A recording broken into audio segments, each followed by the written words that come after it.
Hello everyone, welcome to Vidyastra academy. इस video में 1 और 2 नवंबर की करंट अफेयर डिस्कस करते हैं। सबसे पहली न्यूज़ है नेशनल यूनिटी डे, जिसे कि 31 अक्टूबर को हर साल मनाया जाता है। इसे राष्ट्रीय एकता दिवस भी कहते हैं। सरदार वल्लभ भाई पटेल का जन्म 31 अक्टूबर 1875 में हुआ था। आयरन मैन ऑफ इंडिया भी इनको बोला जाता है। लौह पुरुष, भारत के लौह पुरुष के रूप में इन्हें जाना जाता है और इस साल इनकी 150वीं बर्थ एनिवर्सरी थी। फर्स्ट यूनिटी डे मनाया गया था 31 अक्टूबर 2014 में और 2015 में एक भारत श्रेष्ठ भारत इनिशिएटिव लॉन्च किया गया इनके सम्मान में।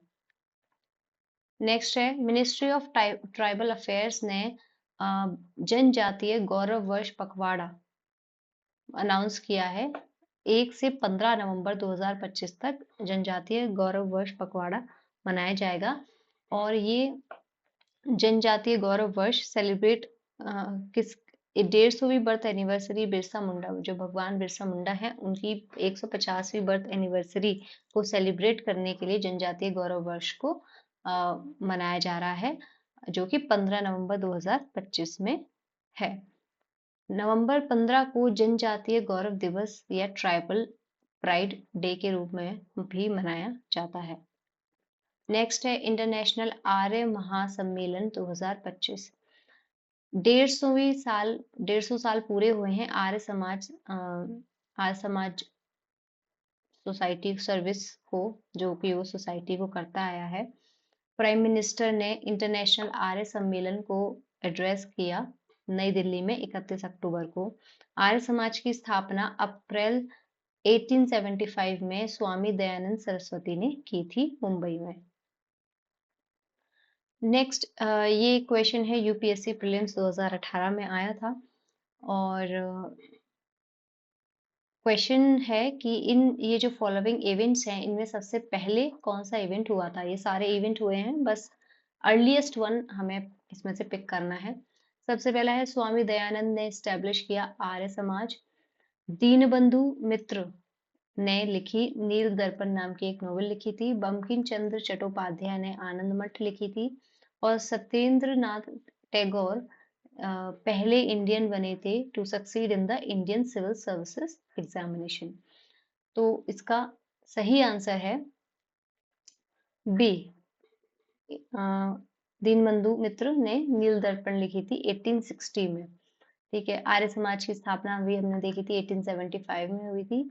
नील दर्पण लिखी गई 1860 में।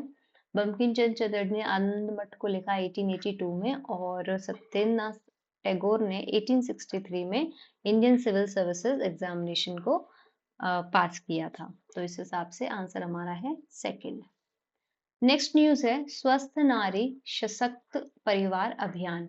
हाल ही में इस अभियान में 3 गिनीज वर्ल्ड रिकॉर्ड अचीव किए हैं और ये 3 रिकॉर्ड्स क्या हैं कि जो हेल्थ केयर प्लेटफॉर्म, एक मंथ में किसी हेल्थ केयर प्लेटफॉर्म पर जो रजिस्ट्रेशन है वो सबसे ज्यादा लोगों ने किया। एक मंथ के अंदर लगभग 3.21 करोड़ लोगों ने इसमें रजिस्ट्रेशन किया।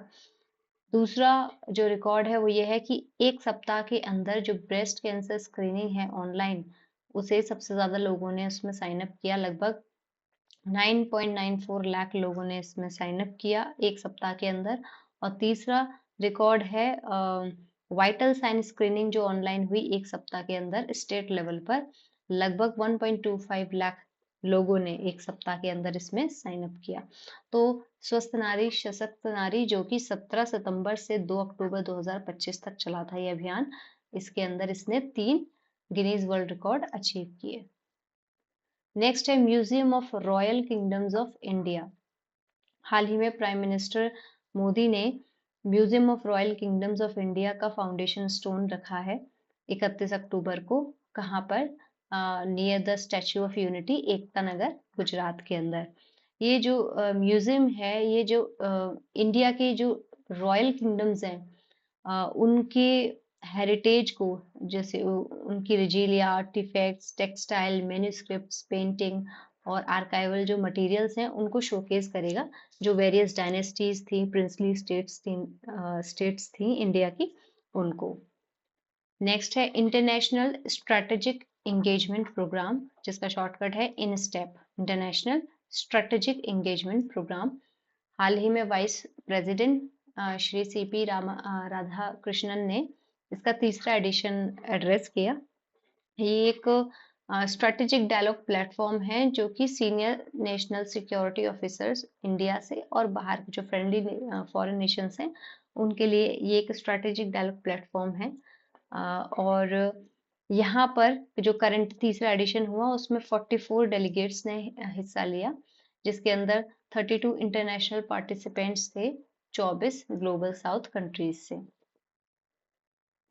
नेक्स्ट है लखनऊ ने हाल ही में यूनेस्को की लिस्ट में एंट्री की है creative city of gastronomy.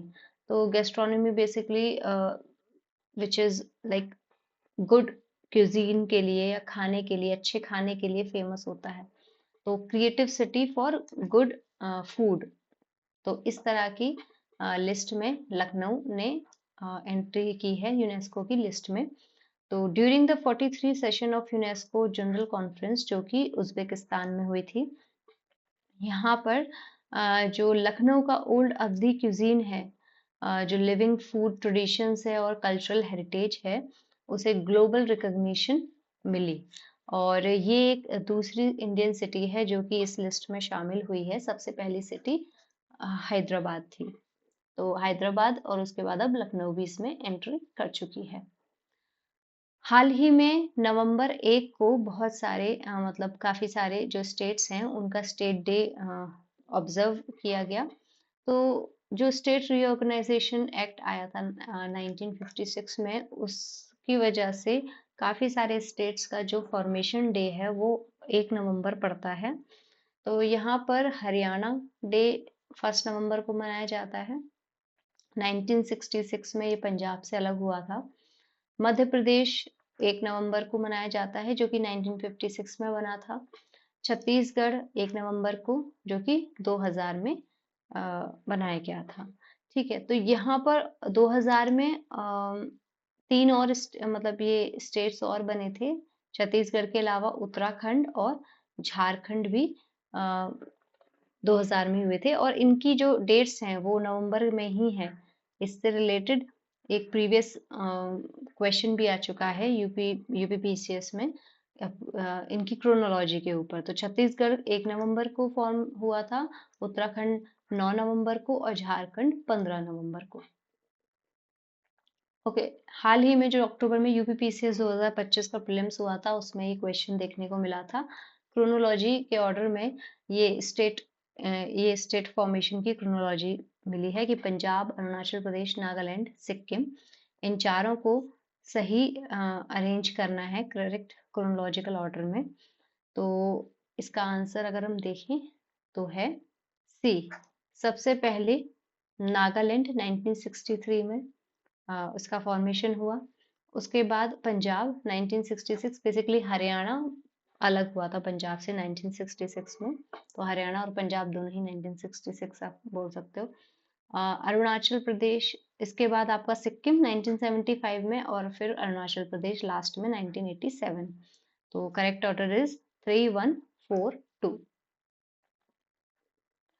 Okay, so next is model youth gram sabha. तो हाल ही में जो पंचायती राज मिनिस्ट्री है, मिनिस्ट्री ऑफ पंचायती राज, उसने ministry of education and tribal affairs के साथ कोलैबोरेट करके एक स्कूल बेस्ड इनिशिएटिव लॉन्च किया है, जिसमें स्टूडेंट्स को एक प्रैक्टिकल एक्सपोजर दिया जाएगा लोकल गवर्नेंस का और पंचायती राज फंक्शनिंग का। उन्हें बताया जाएगा कि लोकल गवर्नेंस कैसे क्या उसकी क्या फंक्शनैलिटी है, वो क्या काम करती है, और पंचायती राज की क्या फंक्शनैलिटी है।